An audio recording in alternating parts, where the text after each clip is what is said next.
গায়েতে rash ছিল, ওই দিক থেকে গায়েতে র্যাশ ছিল। র্যাশটা মানে এই তুলসীটা মানে প্রথম আমার বাড়িতে এসছে, বললো মা খুব মানে চুল কাটছে, অপারেশন হয়ে কি আর বলো? আমি বলি না, অপারেশন হয়ে হয়নি। তা আমার এই তুলসীটা দিয়ে দেখো সারে কি।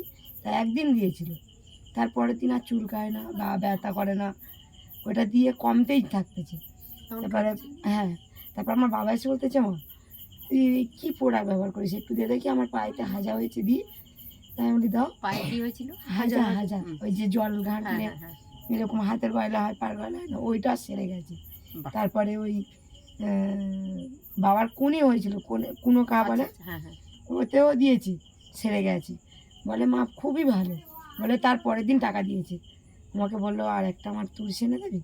আমি ঠিক আছে দাও। বাহ। আবার শেষ করে দিয়েছে ওটা, বাড়িতে সবাই খেয়েছে। ভাইয়ের ভালো হয়ে গেছে, ভাইয়ের গ্যাস হচ্ছিল খুব। বলে দিদি ওই প্রোডাক্টটা খুবই ভালো।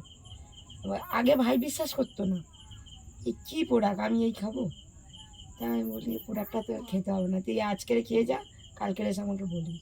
কালকের এসে আমাকে বলেছে ভালো দিদি, খুবই ভালো। খাওয়ার পরে আবার ফের এনে দিয়েছি, আবার একটা আনতে দিয়েছি। বাহ। আচ্ছা, সোনালী ম্যাডামের